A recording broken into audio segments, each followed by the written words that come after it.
Hello and welcome to I'm Every Woman TV. I'm your host, Jeanette Burke.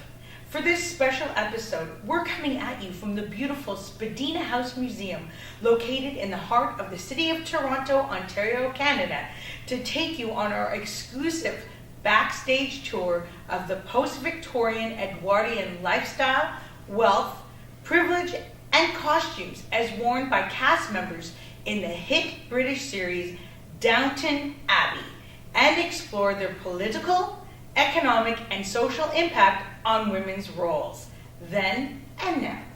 In the same time frame, the Austen family, the original owners of Spadina House, were considered one of Toronto's elite and the closest thing to the British aristocracy, thus providing a relevant Toronto link.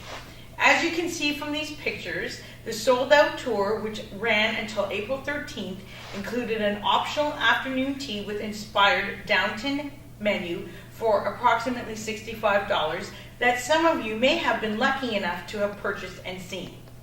If you are not, or as big a fan of the show as I am, and secretly wish to unleash your inner Dowager Violet, Countess Crawley Cora, Countess of Grantham, Lady Mary, Edith, Sybil, Cousin Isabel, Mrs. Hughes, Anna, Mrs. Patmore, or any of the other members of the Crawley family or their staff, fasten your fascinators and get set to follow me and my voice as I'm Every Woman TV brings you Dressing for Downton on the other half of this short break.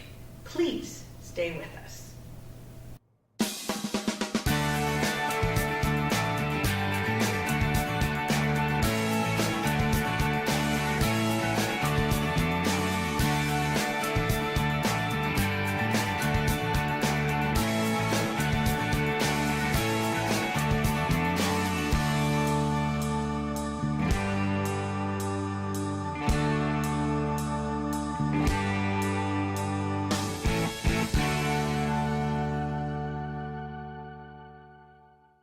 Welcome back to I'm Every Woman TV's exclusive tour of the costumes worn by cast members in the British hit TV series Downton Abbey.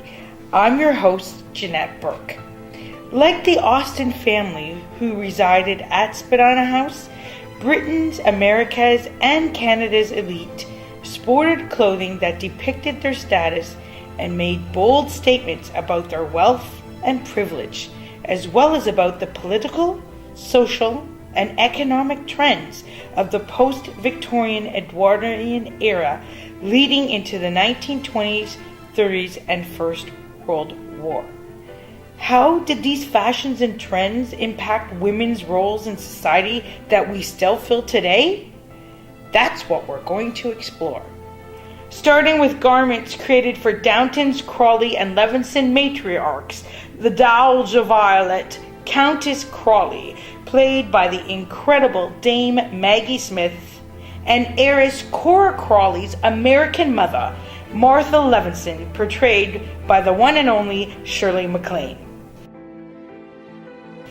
The Dowager dresses, very proper, conservative and English, in shades of purple, gray, and green that suit her well and which she likes, and which also reflect a sort of mourning for the death of the aristocracy, as her character conveys throughout her negative perspective and charming wit comments of her changing world. By contrast, Martha Leveson's clothing is far more flashy and modern, reflecting hope, openness to change, the new world, less need for social conformity, and the rising American dollar that so many British aristocrats required to continue their lifestyles and bail them out of bankruptcy. Next are the dresses worn by Ladies Mary, played by British actresses Michelle Dockery, Edith, played by Laura Edith Carmichael, Sybil, played by Jessica Brown Finlay, their first cousin, Lady Rose McClare, played by actress Lily James, along with outfits worn by their American-born TV mother and aunt, Cora, Countess of Grantham, played by actress Elizabeth McGovern. changing their attire up to 6 times a day with the help of their ladies' maids, Sarah O'Brien, played by Irish actress Siobhan Finneran, and Anna Smith Bates, played by British actress Joanne Froggatt, who serve as the ladies' personal stylists, tailors, hairdressers, and hat makers, whether they are residing in the English countryside or taking in the London city social scene. These gals are always set for a business lunch, afternoon tea, church, charity committee meeting, dinner party, soiree, sporting event, wedding, funeral, being presented to the monarchy at court, and of course, meeting eligible bachelors. From elegant and sophisticated, independent, bold, daring, sweet, plain, simple, and caring, day or night, these ladies' clothing define their characters and make for their signature look. Each of them are trendsetters amongst the women of their era that ate and danced in public restaurants, went to nightclubs, marched for women's rights as suffragettes, entered the workforce as nurses, teachers, secretaries, and retail sales reps, and took active roles outside the home. Like the real-life aristocrats they mirror, they are very driven by Coco Chanel, Lanvin, and similar big-name Paris fashion designers of their time, and have tremendous influence and buying power. As we move from season 1, commencing with the news of the sinking of the Titanic, through to season 3, we notice the formidable changes in women's fashions, including the embellishments, vibrant colors, Gibson girl, and pre-flapper straight-line cuts that were less boyish and accentuated women's curves. The new columnar silhouette signaled the approaching abandonment of the corset as an indispensable garment of women's fashions.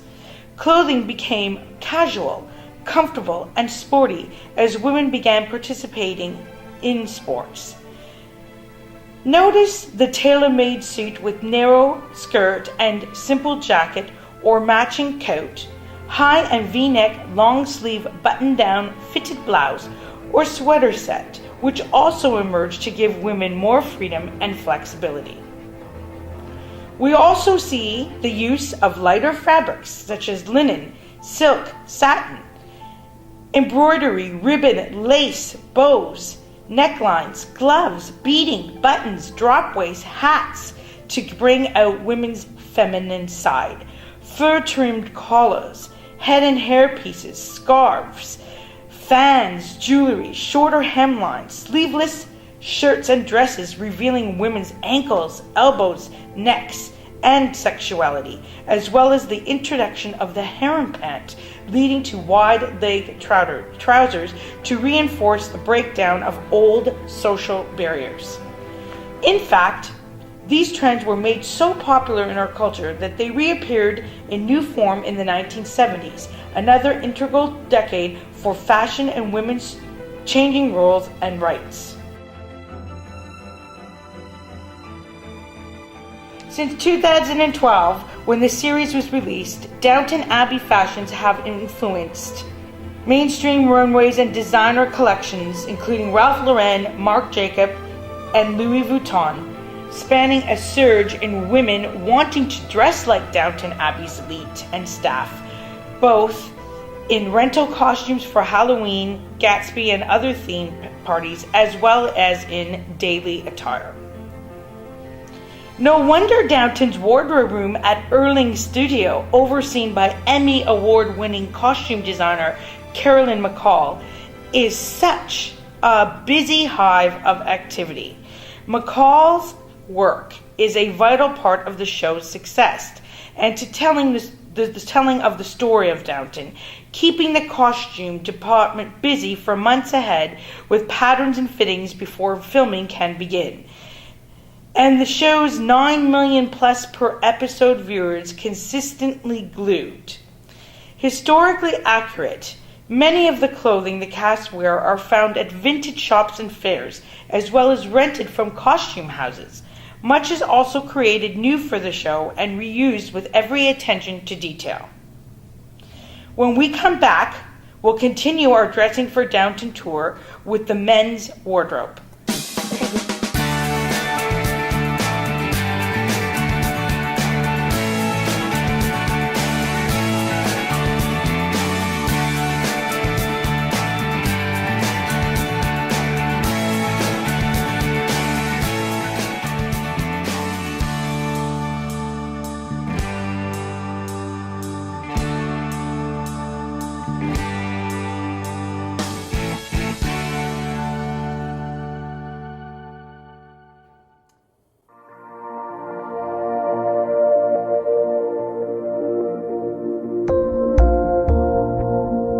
What are you doing to make yourself feel better?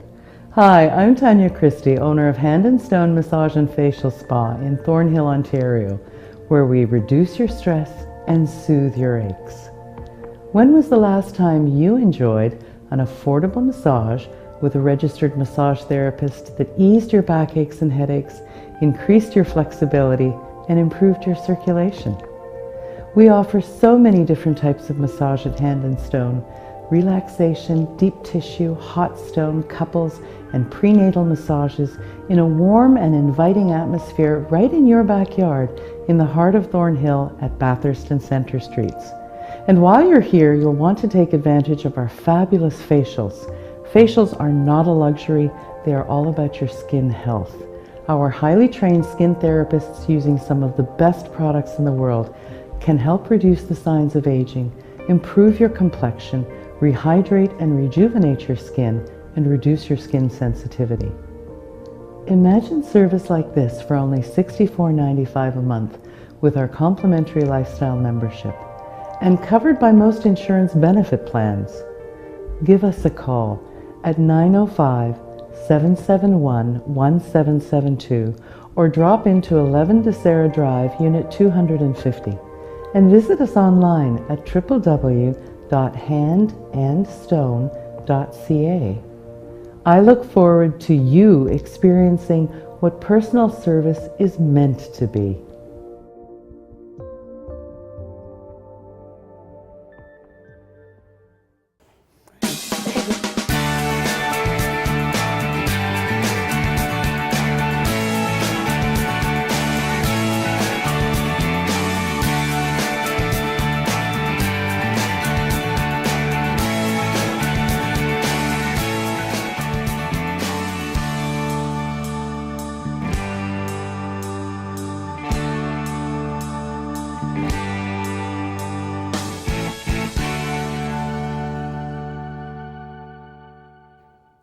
Welcome back to I'm Every Woman TV's Dressing for Downton special. Before the break, we toured the ladies' fashions. Now let's turn our attention to the men of the estate. Robert Crawley, Earl of Grantham, portrayed by British actor Hugh Bonneville. Matthew Crawley, played by British actor Dan Stevens. Cawson, the butler, portrayed by British actor Jim Cawson. The chauffeur, who married Lady Sybil and moved upstairs to become the Crawley's son-in-law, Tom Branson, played by Irish actor Alan Leach. It seems that the men of Downton Abbey have also influenced today's fashion with Edwardian-inspired looks. Everything from his lordship's white and black tie formal attire, black bow ties, and country gent tweed jackets with matching waistcoat, to flat caps, riding jackets, Wellington boots, and double-breasted staff-like uniforms showcasing rank, authority, and the plight of the working class.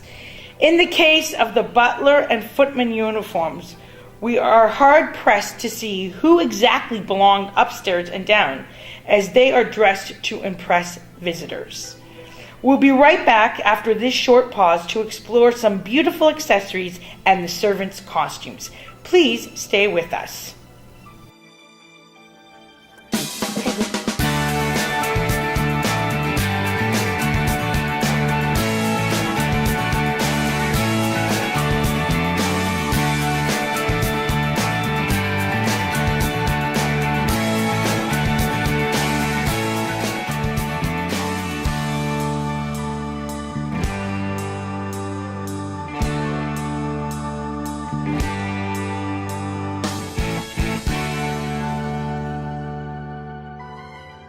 Welcome back to I'm Every Woman TV's Dressing for Downton, featuring the costumes worn by cast members of the British hit TV series Downton Abbey. I'm your host, Jeanette Burke. Our tour continues with some accessories. Here we see examples of rolled up hair, tiaras, bedazzled hair clips to complement side parts and waves, necklaces, earrings, and small evening purses, as well as the departure from wearing the standard heavy laced-up boot to a lady slipper shoe with high heel in the evening and flatter heel for the day. Now, no estate home could run without its treasured staff. Here we have some of the servants' costumes as worn by head housekeeper Mrs. Elsie Hughes, played by Scottish actress Phyllis Logan, head cook Mrs. Patmore, played by British actress Leslie Nichol, and her kitchen understudies, Daisy Mason, played by actress Sophia McShera. Notice the differences in materials and duller color of fabrics used to reflect each of these characters' status. These dresses tell us a lot about where they came from, where they stood, and where they would remain. For example, the keys on Mrs. Hughes' black dress reveal just how much authority and responsibility she earned devoting her life to servitude and managing the other maids. As the years go by from season 1 to 3, we can also see a change to shorter hemlines even in the servants' costumes, and the resistance among the older staff members to giving up their corsets. And here is the nursing student uniform worn by Lady Sybil. Well, that completes I'm Every Woman TV's exclusive backstage tour of the costumes worn by cast members in the hit British series Downton Abbey, and look back at the lifestyles, wealth, privilege, political, economic, and social fashion trends of the post-Edwardian era up until the 1930s, just before the First World War, along with their impact on women's roles then and now. Whether you identify as a Crawley or a member of their staff and are as big a fan of the show Downton Abbey as I am, I hope you've enjoyed dressing for Downton as much as we have and learned a few interesting facts too. Created by Gareth Nyam and Gillian Fellows for ITV and Masterpiece Theatre, Season 1, 2, 3, and 4 can be found online, Netflix, or for rent at your local video store or library. Downton Abbey airs in Canada and the US on Vision TV and PBS. Check your local listings for repeat season broadcasts and the Season 5 premiere airing January 2015. Special thanks to Spadina House, Historic Homes and Gardens for granting us access to this beautiful collection and sharing a piece of Toronto's history. Spadina House is open for tours and special events most weekdays. For times and exhibits, please contact 416-392-6910 or visit http://museumsontario.ca/Spadina Museum-House, Historic House. And be sure to check Spadina House out for part of Open Doors Toronto, happening May 24th and 5th, as well as for their spring-summer events lineup, including their annual Garden Gatsby Party coming June 22nd. As always, we're delighted to have you with us. Welcome your feedback and comments and appreciate you sharing us with your family and friends on Facebook and Twitter, #I'mEveryWomanTV. This is your host, Jeanette Burke, signing off and reminding you, until next time, continue to be